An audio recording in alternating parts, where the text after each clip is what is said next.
Hello my lovelies, it's Corvus here, and today we're going to be talking about Dragon Age 4 and what we know so far about it. So we're going to talk about the information that BioWare's given us, as well as a bit of speculation.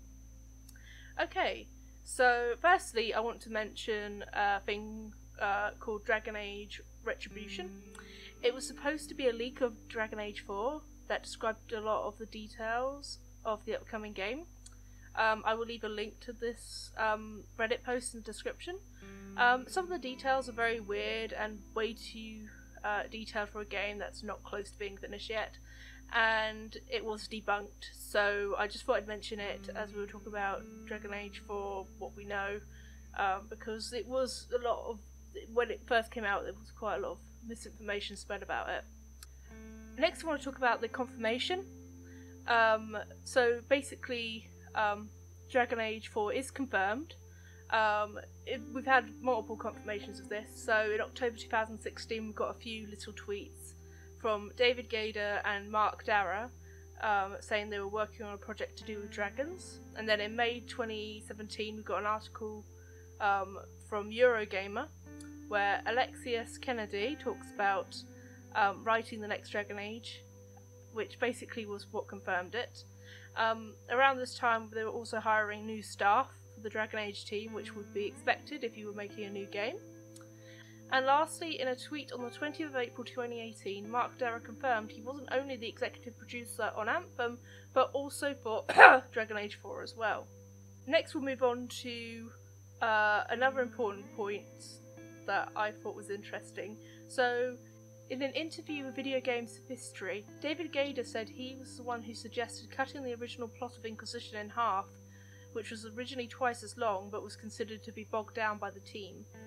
What we get in Inquisition is the first half of that story. So, where's the second half of that story? Could this be the plot of Dragon Age 2? Next we'll move on to the Trespasser ending. Now, the Trespasser ending gave us a lot of clues for the upcoming Dragon Age. When Trespasser ended, Solus revealed his plans to us, and we, the Inquisitor, vowed to stop him. In the after-credits scene, we see the Inquisitor say that they will find people Solus doesn't know before stabbing the war table over to Vinter, giving a clear indication that the next game will probably be centred to Vinter and revolve around the conflict Solus creates. Okay, so next we'll talk about little tidbits we've got so far about anything to do with Dragon Age 4. So what could be the very first tease online of Dragon Age 4 came in the tweet by Mark Darrah back in April 2016, when there was an image of a little red book, which, while the tweet doesn't say it's Dragon Age related, it seems very Dragon Age-y to me. Also to note on the little clip, when he opens the book, it says EA/BioWare personnel only, so there's something secret about this. It's not just like an art book. The glaring thing we need to talk about is the symbol on the front. So, very interesting. So, what appears to be an image of a wolf's head surrounded by flames on the top of a tower. First off, the visual of the wolf is most likely the Dreadwolf or Solus, because it's clear he's going to be a big part of the next game. The wolf's head seems to be formed from fire. This could be an aesthetic choice, it could be Veilfire, or it could be symbolic of something, maybe like apocalyptic destruction or something like that. Now, I find the tower very interesting as well. At first I thought it was just a piece of the war table, but I think it's deeper than that. Solus's tarot card in the game is the tower.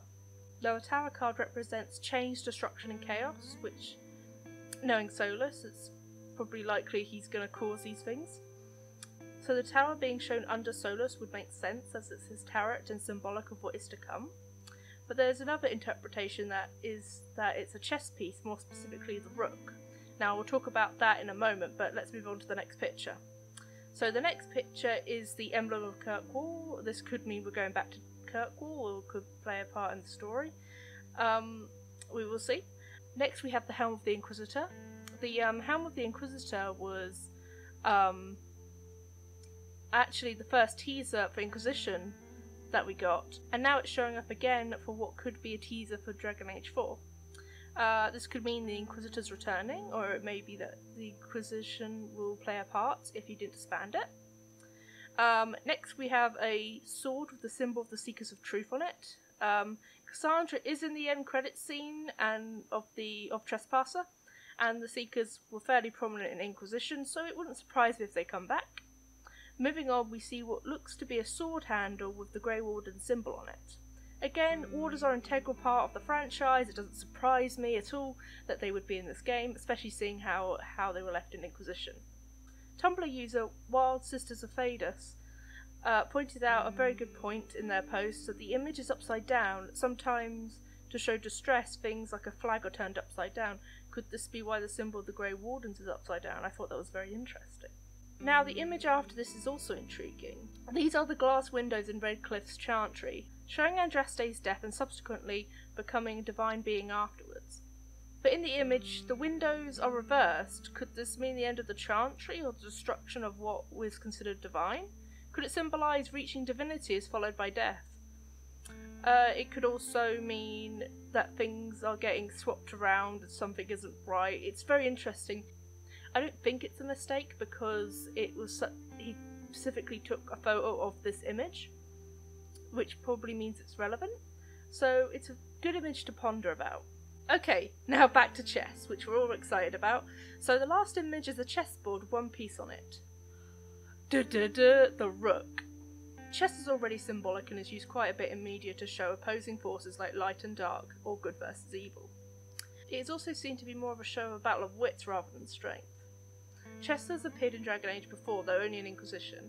Now what is intriguing is the banter between Iron Bull and Solus when they have a mental chess game. Now that chess game is a whole nother theory in itself, and I'm not going to go into it today, but it's a good insight into character. If you want to watch said game, I'll leave a link in the description of an animated version of the game with dialogue. It's very good. The main thing to take away from the chessboard at the moment is that it has a rook on it, which is also known as the Tower, Solus's tarot card. Also, a little fun fact, the piece is positioned at the E3 position on the board. At the time this caused excitement as we thought it was a little hint, but it turned out just to be a coincidence, but it's a fun one no less. Then we got another blessed tweet in early 2017 during the release of the new Mass Effect Andromeda trailer. Mark Darrow said he decided to slip some tweet under the radar while everyone was distracted. From the looks of the binding, it's possible that a few of these images are from the inside of the Little Red Book, from his earlier tweets. It looks to be concept art for the most part. The first one looks to be the outfit designs for the factions, which look to include crows, fog warriors, and lots of Tevinter outfits. Could this mean the crows and the fog warriors are going to play a part in the story? I'm definitely excited if that's true. I also want to mention that Tumblr user Lafayette pointed out in their post we do not see bread in this picture, so this may be from some place that isn't the book. The next image isn't concept art, rather actual art used in Inquisition for Llewellyn's tarot card. You may remember it from the start of the game, as it was used from the cards for choosing the Daily Shelf as a race to be played as. Interesting it comes up here again. Could it be art to show the Dalish have a part in the story, or could it be to symbolise Llewellyn Inquisitor's choice? The last photo is very mysterious. It shows a shadowy figure on a hillside. I can't work out who this is. If you have any thoughts, please share in the comments below.